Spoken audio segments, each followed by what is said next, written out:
Hello, everybody. Very great to be here today. Thank you, Tech in Asia, for hosting this event and inviting me to be a part of this. My name is Tran, and today I'm going to share with you guys about the Vietnam startup ecosystem and the community there. So before I start, just want to clarify a little bit that in Vietnam, there are different kind of entrepreneurship and startup, and then there's two popular entrepreneurship, which is the number one type is some guy, like have connection with the government, and then the government has some project, and then he fund the guy, and then the guy grow the company, and then run the startup. Yeah, so that's just one type of startup. Then he keep running that startup, and then the government feed him the project to run it. And then another type, which is we are very familiar with, is a guy who's starting up with nothing and then build a company from that. So today I'm going to talk about that kind of entrepreneurship. So what is the thing going on with that kind of entrepreneurship in Vietnam? So like take me as an example. So if I tell my mom that, hey mom, I'm going to do a startup, and then my mom will think, then expect me one day will be like Bill Gates, talking next big conference, talking a lot of big things and make a lot of money. So very high expectation from the parents. My friends will think that I'm very rich and have a fabulous life.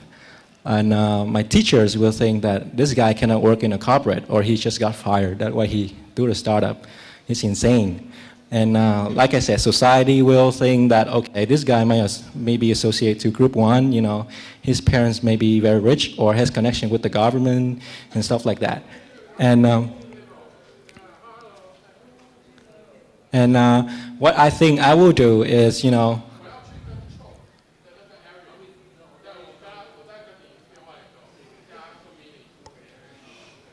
what I think I will do is to change the society. To make impact on the society, like be a Superman, build community, bring value to the society. And what I really do is playing their survival game, like try to survive day by day. So who am I aside from trying to survive day by day in Vietnam? I'm a founder and CEO of Keewi. I study in Canada and doing startup in Vietnam for a couple of years. And also aside from Keewi, which is to help event organizer in Vietnam selling tickets online, I also run a StartMeUp community, which is a community to fostering entrepreneurship and startup in Vietnam. Okay, so a lot of my friends ask me, hey, you study in Canada, so why do you decide to move back to Vietnam to do startup? Tricky questions, because all of them want to go abroad to work in some bigger company, and now I'm moving back to Vietnam.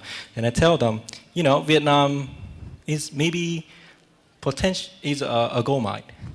I can say that. Like back in 2007, 2008, back then everybody look at Vietnam and foreign capital pouring in Vietnam, and they say Vietnam is the next big things in Asia. Southeast Asia, the next big country to invest in 2008, 2007. A lot of money pouring in. So then people start to realize that. But then back then things didn't went very well. Like there are some entrepreneurs who receive foreign money and then they buy cars instead of running the business properly.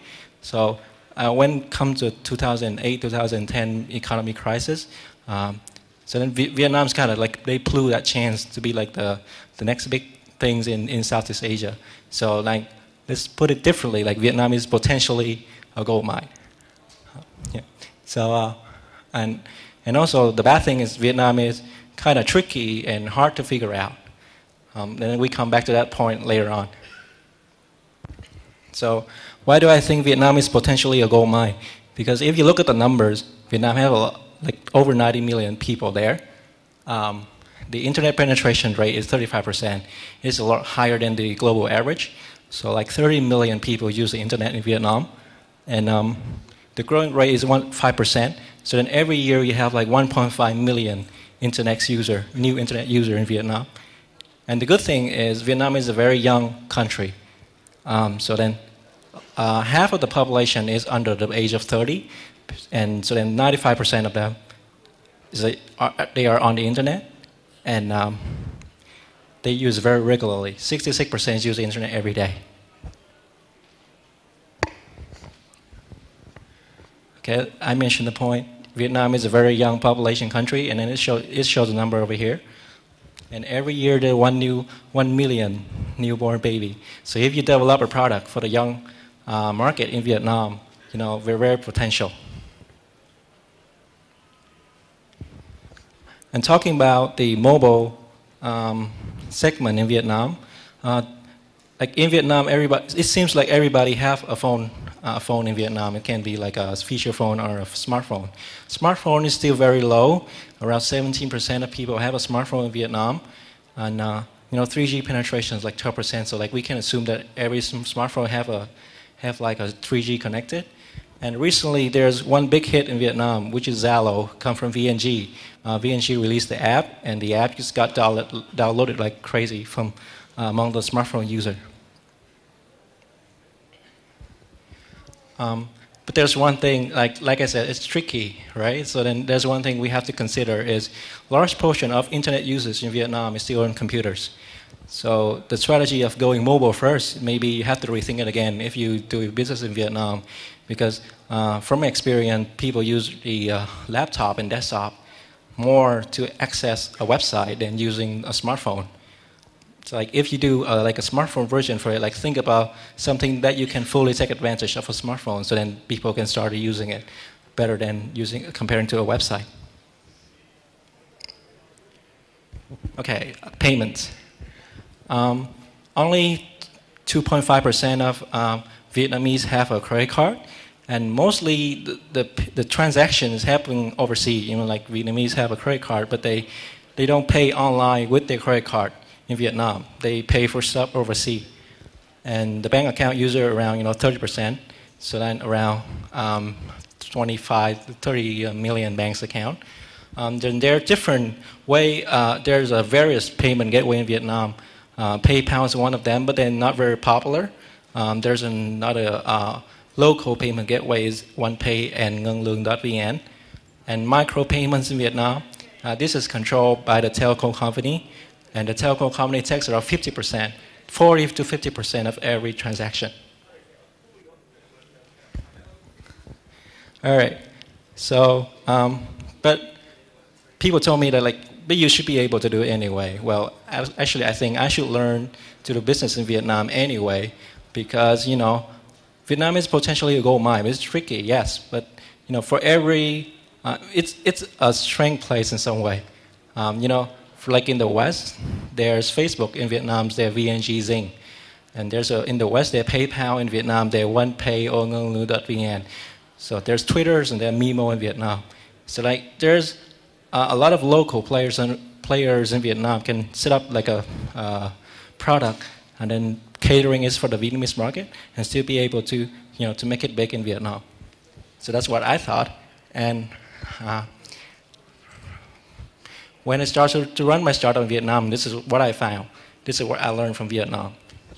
Like to run a startup in Vietnam is very, very hard to find a quality and the right mindset for people to plug into the startup ecosystem. And the entrepreneurs have to clearly to understand the market and the culture, how to govern people, how to manage people. And high valuation in Vietnam for startup is very, very rare. And honestly speaking, competition sucks there, and COD is still king. The reason why I say this is e-commerce sites. Take for example, there's a lot of e-commerce sites in Vietnam, and now Zalora is trying to set up the footstone in Vietnam, and they're doing very well. And I think Zalora, a lot of their stuff that they sell online is using COD, because the Vietnamese culture, and they like to see stuff before they buy it.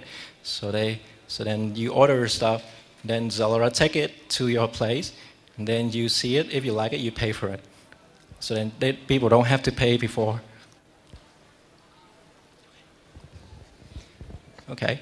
So then there are startups in Vietnam that acknowledge those facts, and they're doing it anyway. One of it is Keewi.me, which is us. We're doing the online ticketing. We distribute tickets for event in Vietnam. And another startup is Giao.vn, and they solve the logistic problem in Vietnam, which is e-commerce side, because there's no online transaction. So then Giao hàng nhanh provide a service where you have a website and people go to your website, they like it, they purchase it. Giao hàng nhanh will come to your site, collect that. Collect the product, go to the customer, and then give it to them, receive the payment, and go back to the merchant, and pay it back to you. And they've been doing it very, very well. And for AppStore.vn, they solved the problem of payments in Vietnam. For iTunes.com, you have to sign up for the iTunes account and then have a credit card account to download an app. But Vietnamese only 2%, 2.5% have a credit card. So the youth people, they don't have the credit card. So then it's very difficult to download an app from the iTunes store. So AppStore.vn come in as they provide a solution for people to do bank transfer or to pay through micropayment. So then people can make it easier for people to pay in Vietnam. And Ignite.vn is a new startup. They just come out with a crowdfunding platform for Vietnamese market. So what they do is they have like an offline location where people can go and they can donate money there instead of online credit card transfer. The same with Tiki.vn. Tiki.vn is like an online bookstore, and different from Amazon is they provide a really, really good COD service in Vietnam. So that's how they can grow. Okay, so about the VC. So these are the VC in town. Cyber Asian Ventures are the newest player on this list. IDG Venture has been popular, very, very popular with the VNG thing. Like they invest and then just got acquired by Tencent. They sold out all the shares to Tencent, so make a lot of return from that. And PVNI is a local Vietnamese VC that invests in seed round and Series A for startup there. And DFGAI Vina Capital. And Custo Tiger IT Investment Fund is a fund from Russia. Okay. So Vietnam, like I said, very big market, very potential, but then you have to, slowly learn it. Don't make the mistake of 2008, 2007, pour money in and then don't return. But the economy is different now. The people, the mindset may be different, but then once you get it, you get it. So that's what I learned. Yeah. So that's about it. I'll be around. If you have any questions, feel free to ask.